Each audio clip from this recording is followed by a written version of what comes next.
Welcome to the fastest minute in tennis. I'm your host, Good Energy. I give you the rundown on tennis coverage every day. We are at the Miami Open, round one, day one. No script. We're just going to get her done, ladies and gentlemen. Weifan Wang from China taking on the American Peyton Stearns NCAA champion. And this was a rough day at work for Wang, ladies and gentlemen. I told you to take Peyton Stearns to win. And of course, she won, guys. Just a little too fast, a little too athletic. Just getting more balls back that Wong could return. Peyton Stearns wins. What about Haley Baptiste? Listen, guys, Coco told you last summer, watch out for her. She could break the top 50. Well, she's on a roll so far this year. She's reached her all-time high in the rankings. And I talk about amazing shot makers. I've told you that Haley Baptiste is an Anjabor in the making. She is great with her racket. She's comfortable making shots all over the court. And you can tell she puts in hours and hours of work. Why? Just watch her play. You'll see exactly what I'm talking about. She makes hard shots look easy. I would like to see her work on the serve, though. The pick was Wong in this match, guys. Another winner, guys. Enjoy. But Haley's on the move. She's going to be around for a long time. What about Daria Seville, Dasha taking on Zhang Shui? Now, Zhang Shui is going through a rough time. She had the injuries. She had the mental leave.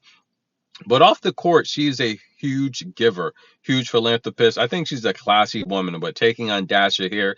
Dasha was a pick, another winner.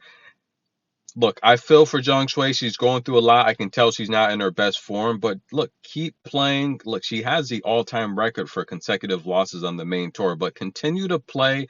Everything will work itself out. You just have to play. A lot of people think Venus Williams has the record. No, she won 3 matches last year. Zhang Shui hasn't won a match in at least 2 seasons on tour so far. Now, what about Yuan taking on Blinkova? Now, this is a match here where Yuan, great value. I told you she'd win this match outright.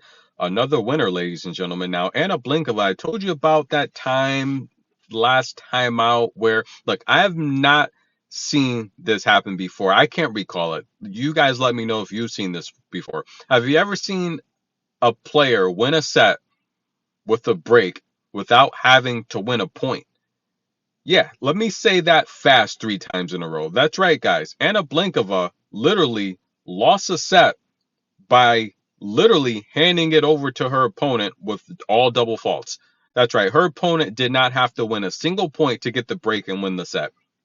Unbelievable. I haven't seen that before. Now, I do think Blinkova's a great talent. I love her mid-range game, but she's going to go as far as her conditioning. That's no disrespect. This is fair use criticism. This is what I feel from watching her play. And look, people are going to get mad. They're going to get salty, but look, it's not personal.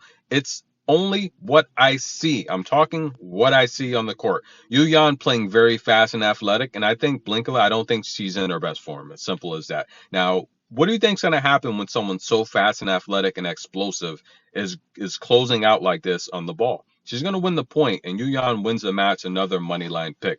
Now, this match, I had a couple picks for you guys, but there was a lot of complaining to the chair umpires in this match. I told you that, Clara Tauson should win the first set. She did that, but I also, to the people that really follow the channel, I said, take Dolhide to win at least one set. That's right, minus 150. That came in, guys, the second set.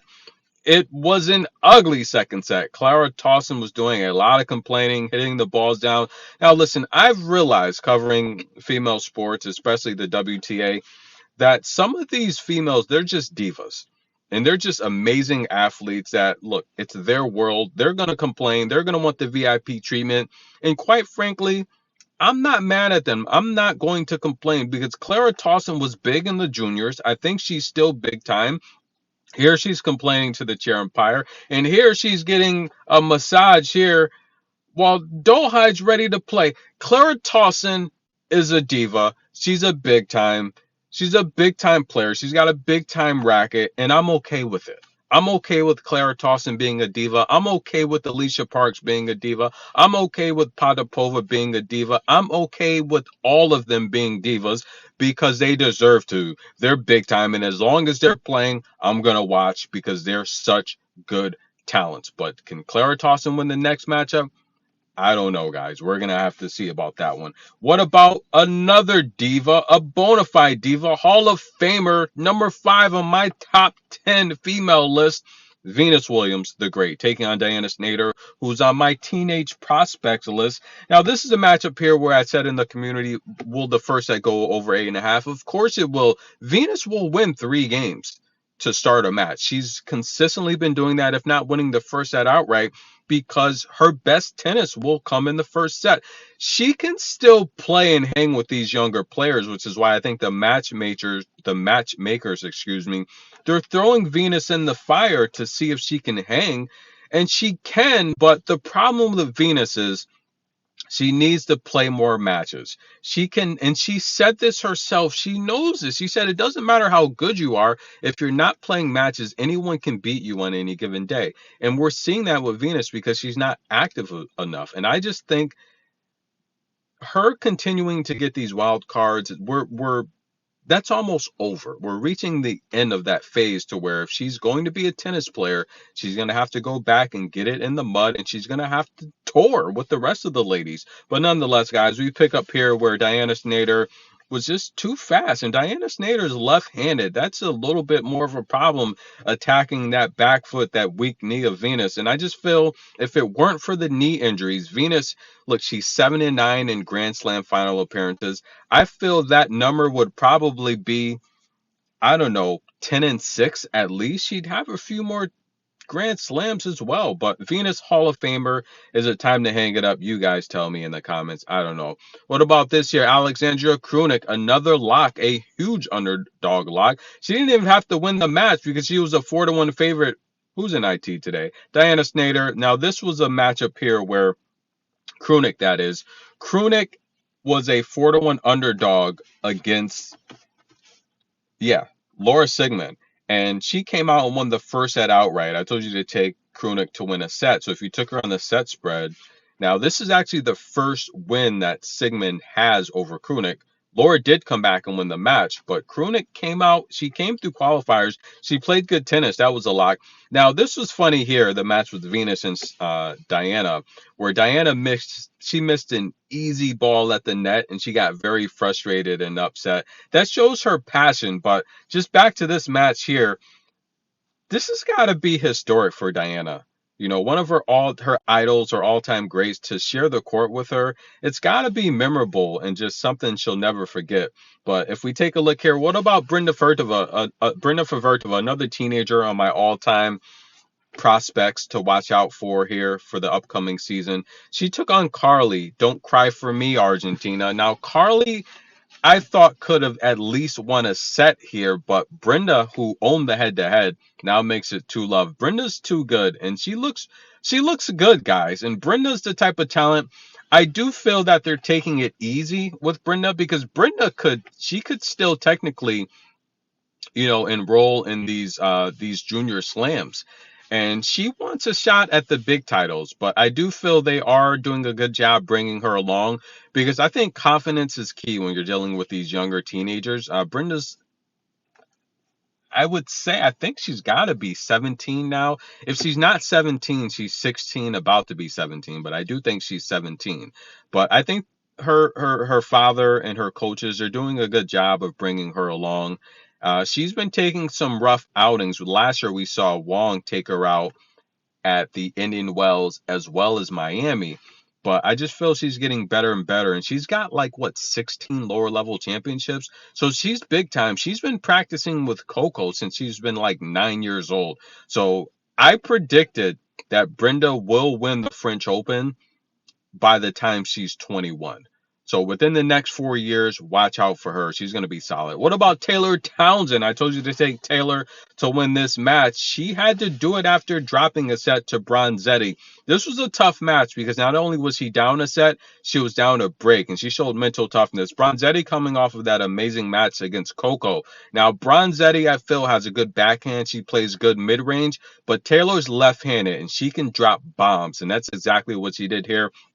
I do feel that Bronzetti has stamina issues. And look, I don't want to use that all the time because it's certain players, when I say stamina issues, when we're talking about 2 long or 3 long grueling sets where you just notice the drop in their productivity based off of stamina alone. And then the errors start to rack up. And here enough, Taylor Townsend took Bronzetti into deep water. Bronzetti's a great talent, but Taylor just too much. Taylor never gets tired. She plays doubles, singles, and she's just amazing. What about AKS and Karolina Smilova taking on Wong? Now, this is the matchup here where Ann Carolina, we saw her come through qualifiers. She was a easy lock in qualifiers, taking on lesser competition as an underdog.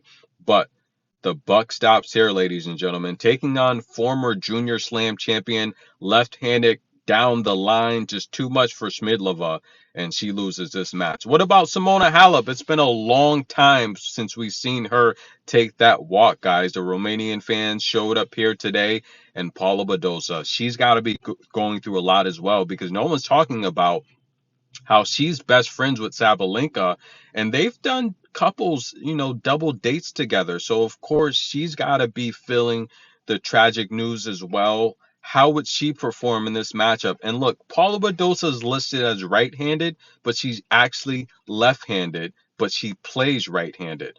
Paula Badosa is very talented. I just want to see her get her form and her rhythm back, because otherwise she's beatable. Now, she dropped the first set in this match. I told you Halep would win the first set. I thought Badosa would put up a better fight in the first set, but she would save her stamina for the second set. And by the third set, both of these ladies were exhausted. They were very tired, just teeing off on the first serve, hit or miss. But the reality in this match, I just felt it came down to Badosa. At least she's played tennis, and that was enough to get her through. She's got, at least 9 matches on the year. That was enough to get her through, as Halep completely hit a brick wall. But it's understandable. She hasn't played, and I felt Halep had a chance to wrap this matchup in straight sets. So congratulations to Halep for having not played in nearly 2 years to put up this type of effort. Just the mental stamina, as we saw both ladies bending over, completely tired and exhausted. Simona would call for the physio. She had shoulder issues. And listen, guys, the mental and physical toughness both of these ladies displayed today, simply remarkable. Amazing. I'm telling you guys, these ladies, after every point, they were breathing hard, they were bending over, and they might need some of that Roxadustat. Give me some of that too, so I can improve my lungs. My lungs. Diane Perry taking on Jacqueline Christian. This was a good matchup here. Now, Diane Perry, I told you, will win the first set. Of course, she did that. But Jacqueline, I feel, has got a very powerful backhand. She's a great baseliner. It came down to this for me. Diane Perry's a much better defender. She uses topspin. Jacqueline rarely uses topspin. Diane Perry's got that one-handed slice. Did anyone hear Federer say it makes him sad that there's no top male players that use a one-handed backhand consistently? Now, of course, there's players that do, but consistently, like a Diane Perry, yeah, I mean, the game is changing, and that's what evolution does. I mean, we're seeing the game here. Take a look at a continental grip that was very popular in the 70s and 80s. No one uses that. A lot of players, at least the elite players, they use a Western type of grip. But nonetheless, guys, Diane Perry takes the first set. Jacqueline, I do want to see her get back inside consistently, like a top 70, top 60, so we can see her play more. I think she's a great talent. What about Magda Linette taking on Serenko? I hate to see I guess we can consider these two veteran players, but I hate to see the older players matched up with each other. I want to see them win, go deep in these tournaments, pick up game checks. But Polish fans, tennis fans all over the world, can you name a Polish female tennis player whose first name does not end in the letter A? I bet you can't. Can you? I bet you can't. Magda Linette, Leslie Serenko, we know this is going to be a battle, guys. Both of these ladies going head to head. Right now, we are in the third set. Who's going to take it? I would give the stamina edge to Serenko. I think she's got a much tougher backhand. That might be enough to get her through this match. But get your popcorn. I wouldn't bet on it. What about the thug gangster of the tour? That's right, guys. Yulia Putintseva taking on all smiles Christina Buxa. Now, Putintseva and Buxa would go 3. Right now, it looks like Putinseva's up a break in the third set. Can she hold on? The difference maker here, we know Buxa's from Spain. She's coached by her father. She's a great baseliner. But when you see her step in like this, it's a second serve. If Putintseva can clean up the faults, I think she'll have a good chance to hold on and win this match. It's the drop shot that's really frustrating Buxa in this match. One of the best drop shotters on tour we all know is Putintseva. If she can hold on, she'll win. Tennis in a minute. That's a rundown of round one, Miami. Stay tuned for more predictions tomorrow. I think out of what, maybe 17 picks today, 13-1, something like that. I don't know. Something ridiculous. We'll be back. Tennis in a minute. Like the video. Show some love. I'll see you guys soon.